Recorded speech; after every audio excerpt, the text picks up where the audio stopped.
So today it's good to have Father Charles with us to answer the question, what is the role of the abbot in a Benedictine monastery?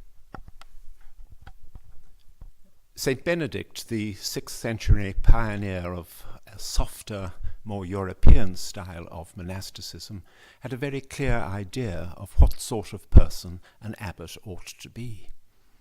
In fact, he devoted the second and longest chapter of his Rule for Monks to this very subject, and it has, broadly speaking, been accepted without controversy ever since. The word, of course, means father, a word we use not only for our acknowledged head of the family, but also by analogy, and as used by Jesus himself, as descriptive of the first person of the Holy Trinity of God. St. Benedict seems to be taking it as universally accepted that families are ruled and loved by fathers, and it is clear that his idea of a monastery was that of a spiritual family or community whose structure would reflect the model of a human family.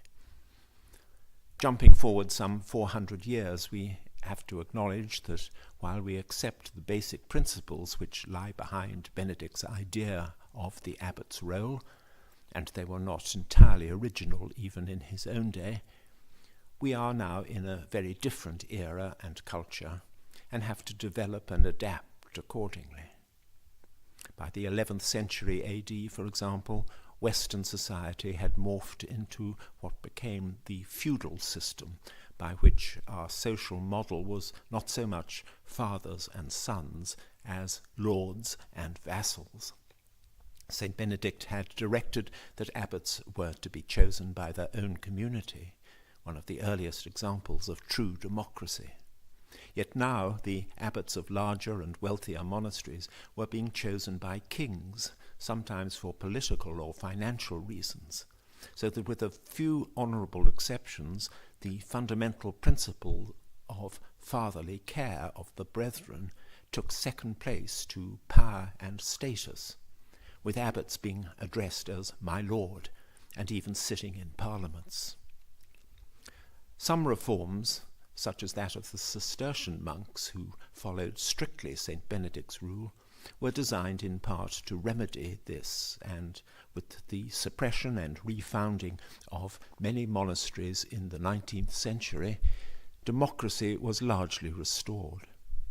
It was not, however, until the 20th century that any idea of time-limited terms of office or even retirement took hold, and is now envisaged by canon law. Exceptionally, the English monasteries had espoused temporary priors or abbots since their refoundation in the 17th century. After 28 years as a monk, I found myself unexpectedly elected to be abbot of my own monastery, the term of office being 8 years. I found that most of St. Benedict's precepts still held good, though for some matters such as punishment and social conversation and even holidays, the constitutions had bowed a little to modernity.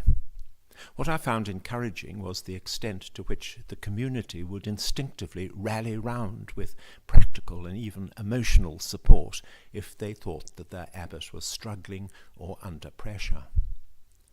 More difficult after some years teaching in school and later working in an office was the awkwardness of pulling rank and considerable executive authority over the personal lives of many who were considerably older than myself and had in some cases been my schoolmasters when I was a child.